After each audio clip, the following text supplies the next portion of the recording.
Assalamualaikum warahmatullahi wabarakatuh. Halo teman-teman semua, di video kali ini kami akan mempresentasikan materi terkait khitbah.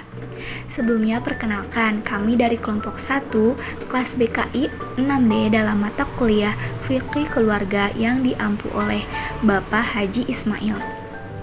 Kami beranggotakan ada 4, yaitu Arin Sobihah, Kiki Rizkiyah, Iis Ismatul Maula, dan Ai Lu'ul Intan. Adapun subbab pada materi kali ini, yang pertama ada pengertian khitbah, ada dasar hukum khitbah, ada wanita yang haram di khitbah, dan ada akibat pembatalan khitbah. Baik, kita langsung saja ke subbab yang pertama, yaitu tentang pengertian khitbah. Sebelumnya, perkenalkan, nama saya Kiki Rizkiyah. Oke, kita langsung saja. Kalian tahu nggak sih pengertian dari khitbah? Khitbah yaitu berasal dari kata al-khitab atau al-khotob yang berarti pembicaraan. Jika al-khotob pembicaraan ini berhubungan dengan ihwal atau perempuan, maka maknanya adalah tentang permintaan atau pembicaraan yang berhubungan dengan soal pernikahan. Berarti ditinjau dari kata tersebut, khitbah berarti pembicaraan yang berkaitan dengan lamaran atau permintaan untuk menikah. Kata khitbah juga biasa dikenal dengan lamaran, yaitu upaya untuk meminta perjodohan dari pihak laki-laki kepada pihak perempuan. Khitbah yang berasal dari kata khotobah memiliki 3 makna, yaitu jelas, singkat, dan padat.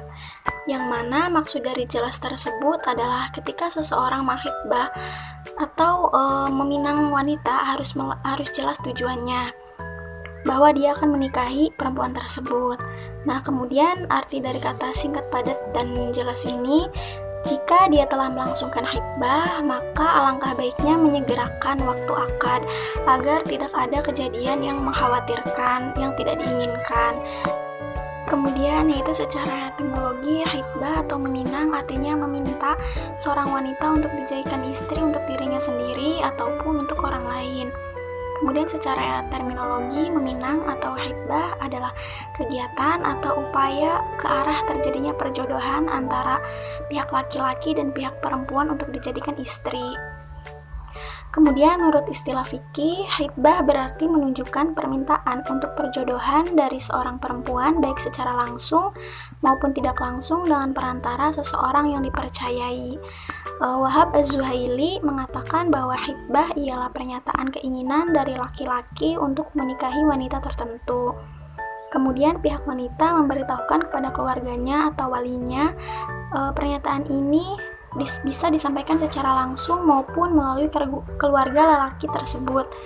Apabila wanita dan keluarganya sepakat, maka laki-laki dan perempuan yang telah dipinang terikat dan implikasi hukum dari adanya berlaku di antara mereka. Dapat disimpulkan dari beberapa definisi di atas yang telah dikemukakan oleh beberapa ahli dan ahli fikih bahwa khitbah adalah proses awal yang harus dilakukan oleh masing-masing pihak, baik perempuan maupun laki-laki, untuk menyampaikan keinginannya untuk menikahi perempuan berdasarkan tata cara yang berlaku secara umum dengan penuh kesadaran sebelum terjadinya perkawinan. Saya Ai Lu'ul Intan akan memaparkan materi mengenai dasar hukum khitbah. Al-Quran dan hadis telah mengatur khitbah serta hal-hal yang berkaitan dengan peminangan. Namun demikian, tidak ditemukan dengan jelas dan tertuju adanya perintah atau larangan di dalam melakukan peminangan. Khitbah bukanlah syarat sah nikah. Andaikan nikah dilangsungkan tanpa khitbah pun, pernikahan tersebut akan tetap sah hukumnya. Akan tetapi, biasanya khitbah merupakan salah satu sarana untuk menikah. Oleh karena itu, dalam menetapkan hukumnya, tidak terdapat para ulama yang mewajibkan. Peminangan di Indonesia diatur dalam pasal-pasal kompilasi hukum Islam. Dalam pasal 1 menyebutkan bahwa peminangan adalah permintaan seorang laki-laki kepada seorang istri atau penanggung jawabnya untuk memperistrikan wanita tersebut. Dan ketentuan-ketentuan yang berkaitan dengannya disebutkan pada pasal 11, 12, dan 13. Cara meminang diatur dalam Quran Surat Al-Baqarah ayat 235 yang artinya dan tidak ada dosa bagi kamu meminang wanita-wanita itu dengan sindiran atau kamu menyembunyikan keinginan mengawini mereka dalam hatimu. Allah mengetahui bahwa kamu akan menyebut-nyebut mereka. Dalam pada itu, janganlah kamu mengadakan janji kawin dengan mereka secara rahasia, kecuali sekedar mengucapkan kepada mereka perkataan yang ma'ruf, dan janganlah kamu berazam atau bertetap hati untuk berakad nikah sebelum habis masa idahnya. Dan ketahuilah bahwa Allah mengetahui apa yang ada dalam hatimu, maka takutlah kepadanya, dan ketahuilah bahwa Allah Maha Pengampun lagi Maha Penyantun. Lebih lanjut, meskipun melamar atau meminang itu disunahkan dalam ajaran Islam, akan tetapi ada kalanya berubah menjadi haram. Hal itu terjadi karena alasan-alasan sebagai berikut. Yang pertama, melamar kepada wanita yang masih dalam masa idah dari perceraian dengan laki-laki lain dengan talak raj'i, atau sama keadaannya dengan wanita yang sedang punya suami dalam hal ketidakbolehannya untuk dipinang baik dengan terus terang ataupun sindiran.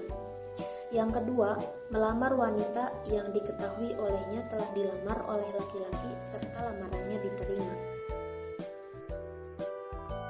Baik, selanjutnya saya Arin Sobiha akan memaparkan materi subbab ketiga, yaitu wanita yang haram di khitbah. Jadi, wanita-wanita yang haram di khitbah atau dilamar, yang pertama, ada wanita-wanita yang tidak boleh dinikahi baik untuk selama-lamanya maupun sementara waktu. Hal ini karena khitbah atau melamar adalah tahap permulaan menuju pernikahan, sementara pernikahan dalam hal ini adalah dilarang, maka khitbah pun tidak diperkenankan. Lalu, wanita seperti apa yang dimaksud? Nah, yang haram untuk dinikahi maupun dikhitbah adalah wanita kafir. Akan tetapi, halal bagi seorang laki-laki untuk melamar wanita tersebut, wanita kafir, jika dia masuk Islam, jika wanita tersebut masuk Islam. Yang kedua, ada wanita yang sedang iddah atau al-mu'tadah.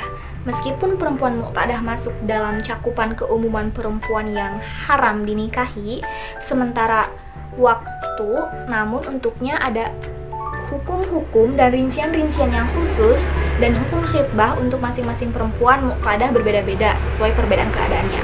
Lalu, wanita yang sedang masuk iddah tidak terlepas dari keadaan-keadaan berikut.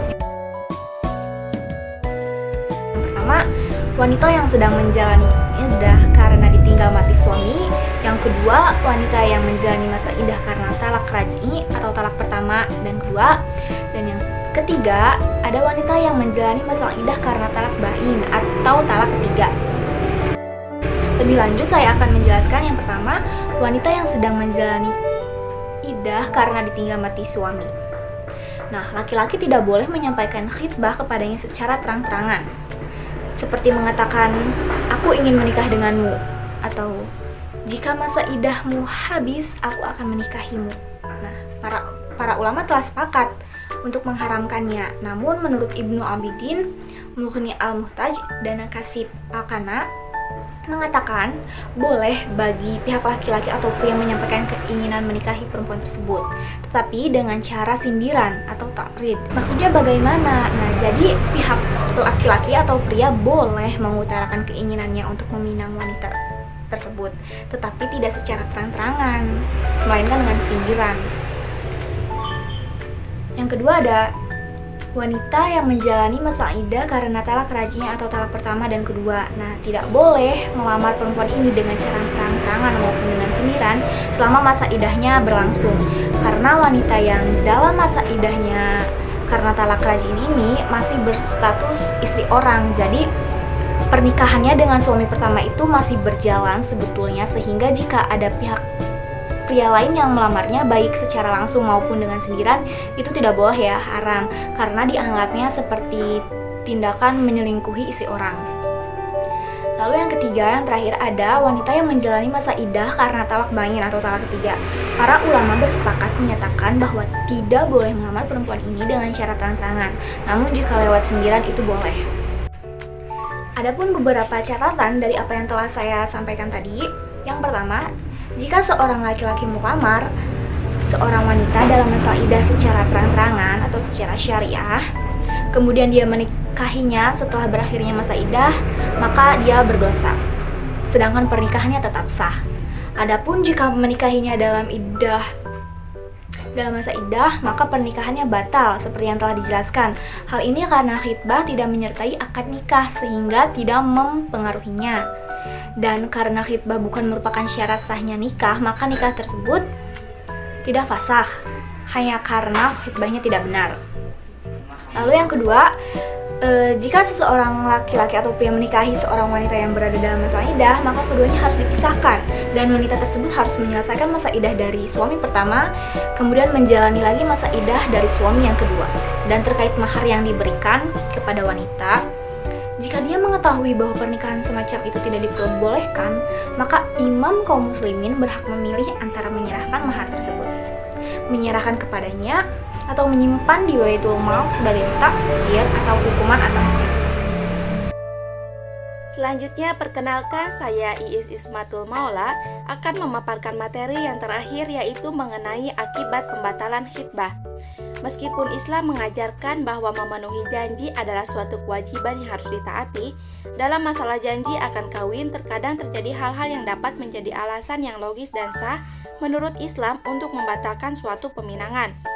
Misalnya, baru diketahui mempunyai cacat fisik atau mental pada salah satu pihak yang beberapa waktu sudah melaksanakan pertunangan yang dirasa akan mengganggu tercapainya tujuan itu, tidak dipandang melanggar kewajiban. Berbeda halnya pemutusan pertunangan tanpa alasan yang sah menurut ajaran Islam. Misalnya ingin mendapatkan yang lebih baik dari segi keduniaan, ditinjau dari segi nilai moral Islam. Pemutusan pertunangan seperti itu sama sekali tak dapat dibenarkan. Membatalkan khitbah tidak menimbulkan pengaruh apapun selagi belum terjadi akad. Salah satu pihak dalam peminangan terkadang memberikan sesuatu pada pihak lainnya. Ulama sepakat jika pemberian tersebut berupa mahar, maka peminang boleh memintakan mahar itu secara mutlak, baik pemutusan tersebut dari pihak wanita, laki-laki maupun kedua belah pihak. Wanita tidak bisa memiliki mahar selama akad belum dilaksanakan secara sempurna, sehingga peminang boleh memintanya kembali dalam segala kondisi. Apabila mahar itu masih ada, maka wajib dikembalikan.